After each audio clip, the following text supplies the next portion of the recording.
Hello everyone, this is me Sathiya here. मैं आपके लिए लेके आई हूँ एक और रीडिंग जो कि होगी for whoever needs it. Topic reading का रहेगा कि आपके स्पेसिफिक समवन से कोई बातचीत नहीं हो रही, कोई कम्युनिकेशन नहीं हो रही और आप जानना चाहते हो कि आपके और आपके पर्सन की कम्युनिकेशन जो है वो नेक्स्ट 48 आवर्स में होगी, हाँ या ना। वो जानेंगे हम इस रीडिंग में। सिचुएशन चाहे जो भी है, चाहे आपकी काफ़ी टाइम से बातचीत नहीं हुई या फिर रिसेंटली ब्रेकअप हुआ है या रिसेंटली सेपरेशन हुई है, जो भी सिनेरियो है सब के लिए अप्लाई कर सकता है। जनरल रीडिंग है, सो जस्ट बी माइंडफुल कि सबके साथ मैच कर भी सकती है और नहीं भी। तो जो बातें जो मैसेजेस आपकी लाइफ में आपके सिचुएशन से मैच करते हैं, आप उन मैसेजेस को पिक करो, बाकी सबको छोड़ दो। अगर आप पर्सनल रीडिंग्स चाहते हो, पेपॉल से या इजी पैसे से पेमेंट कर सकते हो। सिर्फ तभी रीच आउट करो ताकि आपका भी टाइम वेस्ट नहीं हो और मेरा भी। इसके अलावा अगर आप चाहो तो इंस्टाग्राम पे डेली रीडिंग्स के लिए फॉलो कर सकते हो। So let's dive into the read. देखते हैं कि क्या नेक्स्ट 48 आवर्स में आपका पर्सन और आपके दरमियान में कम्युनिकेशन होगी, हाँ या ना। क्या आप दोनों की बातचीत होगी, हाँ या ना। हो सकता है वो रीच आउट करे, हो सकता है आप रीच आउट करो। लेट्स सी कि क्या आंसर आता है। क्या आप दोनों की कम्युनिकेशन होगी, yes so no. Let's keep the question कि क्या वो रीच आउट करेगा आपका पर्सन, और फिर देखेंगे कि क्या आंसर आता है। उसके अकॉर्डिंगली मे बी कुछ लोगों के लिए आए कि हो सकता है कि आपके एंड से कम्युनिकेशन इनिशिएट की जाए, बट जो भी आंसर आएगा लेट्स सी। बट हाँ, लेट्स सी कि will that person reach out, या let's keep it to कि आपकी क्या उससे बात होगी आने वाले 48 आवर्स में। Let's begin. Page of Swords, communication card. So the answer is a big yes. Communication तो होगी, चाहे आपके एंड से हो चाहे उसके एंड से हो, बातचीत तो ज़रूर होगी।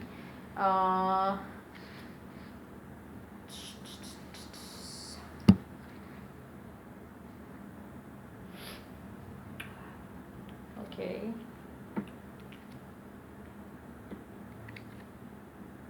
मैं सजेस्ट करूँगी कि आप रीच आउट ना करो, क्योंकि आप करोगे तो शायद आप थोड़ा ज़्यादा खैर डिफरेंट होगा सबके लिए, बट हाँ indirectly to have the wheel of fortune. Wow, majority लोगों के लिए आपकी डेफिनेटली बातचीत होगी। आप भी रीच आउट कर सकते हैं, आपका पर्सन भी रीच आउट कर सकता है, बट मैं टू बी वेरी ऑनेस्ट आपको यही सजेस्ट करूँगी कि आप रीच आउट नहीं करो। आपका पर्सन अगर आपको रीच आउट करे तो ज़्यादा बेहतर है, लेकिन कम्युनिकेशन डेफिनेटली होगी समहाउ। अगर आपका पर्सन आपको रीच आउट करता है तो दैट मीन्स कि सिचुएशन जो है अब आप दोनों के दरमियान में थोड़ी अच्छी हो जाएगी। क्यों? क्योंकि आपके पर्सन ने इनिशिएट किया, दैट मीन्स कि वो आपके बारे में हैवीली सोच रहा था, as much as you are thinking शायद। लेकिन क्योंकि आपने अपने आप को रोका और स्टेप नहीं लिया उसकी तरफ, तो बहुत ज़्यादा स्ट्रॉन्ग चांसेस हैं कि जब specially if you are bound to be together, तो कहीं ना कहीं दोनों में से कोई एक तो इनिशिएट करेगा। So with the divine help हो सकता है कि उसके दिल में आपके लिए इतनी ज़्यादा फीलिंग्स आए कि वो ओवरवेल्म फील करे और वो आपको रीच आउट करे। सो मेजॉरिटी को मैं रेकमेंड करूँगी कि आप रीच आउट नहीं करो, लेकिन हाँ अगर आपको एक इनर कॉलिंग आ रही है कि आपको रीच आउट करना चाहिए, पूछना चाहिए कैसा है वो, कैसी है वो, आप कर सकते हो। लेकिन टू बी वेरी ऑनेस्ट, अगर आप चाहते हो कि चीज़ें थोड़ी बेटर हो कनेक्शन के अंदर रहते हुए, और सिर्फ अगर स्पेशली अगर आपका सिर्फ सेक्सुअल कनेक्शन रहा है पर्सन के साथ और फ्रेंडशिप इतनी ज़्यादा नहीं रही, चाहे आपको प्यार है उससे या नहीं है वो हम बात नहीं करें, लेकिन सेक्सुअलिटी जो है कनेक्शन के अंदर एक इंपॉर्टेंट फेज रहा है, सो आई वुड सजेस्ट कि आप उसे रीच आउट नहीं करो। क्योंकि अगर आप रीच आउट करोगे तो कनेक्शन वहीं का वहीं रहेगा, उससे बढ़ेगा नहीं, उससे ज़्यादा कुछ अच्छा नहीं होगा कनेक्शन के अंदर। हाँ शायद आपकी बातचीत दोबारा होना शुरू हो जाए, शायद आप एक दूसरे को सेक्सटिंग कर लो, शायद आप एक दूसरे से मिलने का प्लान कर लो, बट उससे बढ़ेगा नहीं आगे।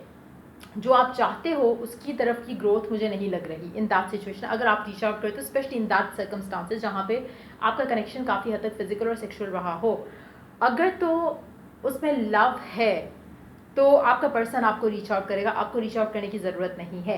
लेकिन इफ इन केस अगर आप उसको रीच आउट करते हो और अगर आपकी सेक्सुअल कनेक्शन जो है वो उस तरह से नहीं है, लेकिन आपको एक इनर कॉलिंग है, एक इनर पुल है to reach out to that person, chances हैं कि कुछ अच्छा हो जाए। लेकिन इन दैट सिचुएशन अगेन मुझे लग रहा है कि आपका रीच आउट करना कहीं ना कहीं उसमें नेगेटिविटी जो है वो ज़रूर आएगी, कहीं ना कहीं उसमें या तो हो सकता है कि आपका पर्सन आपको रीच बैक ना करे, और since you would be so obsessed कि पता नहीं वो करेगा या नहीं करेगा, तो आपको और ज़्यादा एक नेगेटिव वाइब आप अपनी लाइफ में अट्रैक्ट कर लोगे। इसलिए it's better to be on the waiting side.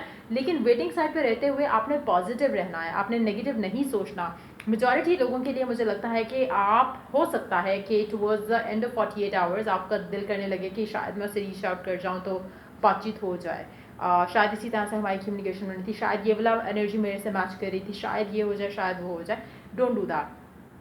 Specially अगर आपको फेथ है और अगर आप उस लेवल पे हो जहाँ पे आपको होना चाहिए to receive the communication, positive, happy, confident, know that कि आपका पर्सन आपके बगैर नहीं रह सकता और उसको वो आपसे इतना ही प्यार करता है जितना आप करते, लेकिन शायद कहता नहीं है या शायद बिजी था या कुछ भी इस तरह का पॉजिटिव अगर आप सोच रहे हो, तो बहुत ज़्यादा चांसेस हैं कि आपका पर्सन आपको रीच आउट खुद करेगा।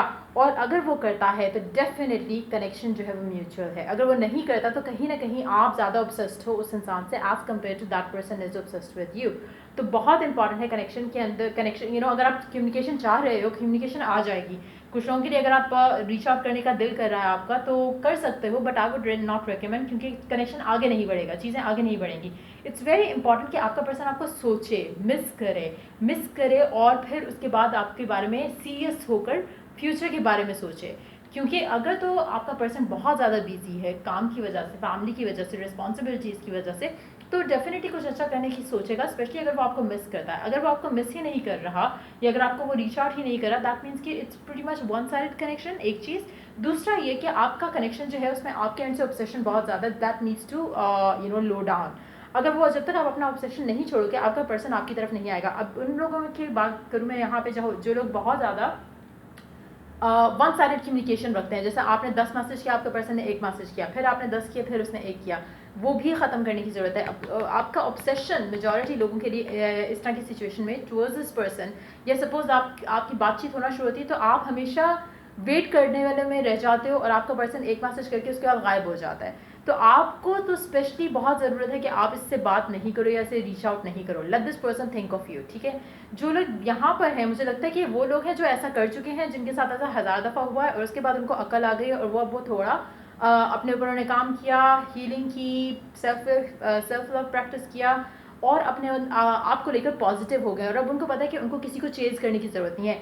दिस इज़ द वाई आप फिर किसी को, चाहे आप उसको मिस करें, आप उसको चेज नहीं करोगे, आप वेट करोगे कि वो जब रेडी होगा to give you something, to love you, तो फिर वो आपके पास खुद आएगा। तो ये वो एनर्जी है। मुझे लगता है कि पर्सन जो है वो आपका मेजॉरिटी लोगों के लिए जो है वो पर्सन रीच आउट करेगा। बहुत कम लोग ऐसे होंगे जो कि खुद रीच आउट करके और फिर वहीं के वहीं रह जाएंगे।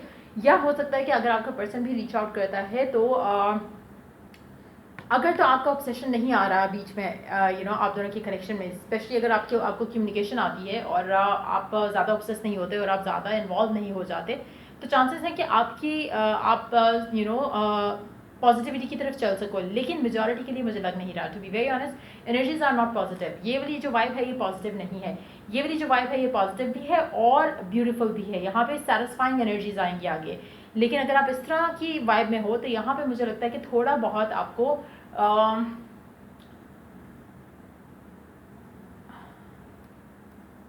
यहाँ पे सेक्सुअल कनेक्शन या एक सेडक्टिव एनर्जी बहुत ज़्यादा है, पैशन बहुत ज़्यादा है। यहाँ पे अंडरस्टैंडिंग, लव, एक म्यूचुअल ग्रोथ के साथ एक चीज़ जब होती है वो चीज़ ज़्यादा है। बट यस, आपकी कम्युनिकेशन जो है मेजॉरिटी लोगों की होगी और जो लोग रिसीविंग एंड पे रहेंगे उनके लिए ज़्यादा अच्छे चांसेस हैं कि आपका कनेक्शन जो है वो आगे पॉजिटिविटी की तरफ बढ़े। लेट्स सी एक मैसेज क्या है आपके लिए। दो कार्ड्स आना चाहते हैं। Miracles and blessings, everything has its gift. चाहे आपकी बातचीत हो रही है चाहे नहीं हो रही, बिलीव इन के इससे आपकी लाइफ में कुछ ना कुछ पॉजिटिव ज़रूर होगा। So that will be the case. Miracles और ब्लेसिंग्स आपकी लाइफ में आएंगे। Do something for someone, give your attention to another. कोशिश करो कि अगर आप वेटिंग साइड पे हो तो अपने आप को बिजी रखो, क्योंकि जब आप बिजी रखोगे और सोचो कि अगर आप अगर आपके पास ऑलरेडी कम्युनिकेशन आ चुकी होती है, अगर आपकी ऑलरेडी बातचीत हो रही होती है, तो आप नॉर्मल लाइफ में जी रहे होते, आप वेट नहीं कर रहे होते, फ़ोन नहीं चेक करते बार बार। तो do the things that keeps you busy, one thing. और अगर आप कुछ ऐसा कर सको इन नेक्स्ट 48 आवर्स में जिससे आप किसी को हेल्प कर सको, या कुछ ऐसे लोग जिनको आपने काफ़ी टाइम से कॉल नहीं किया, आप उनको कॉल करके उनसे बात करो, मेक श्योर कि आप उनको अच्छा फील कराओ अपनी बात से। सो उस तरह की कुछ भी ऐसा पॉजिटिव जो आप करो खुद के लिए भी और दूसरों के लिए, जिससे आपको करने के बाद एक पॉजिटिव फीलिंग आए कि हाँ you did something good. Try करो कि वो सब करो और उससे आपकी आप रिसेप्टिव एंड पे खुद से आ जाओगे। सो या ये रीडिंग आप लोगों की अगर आपको हेल्प किया गाइड किया तो लाइक शेयर सब्सक्राइब जरूर करो। चलिए the next reading for you guys, take care, bye bye.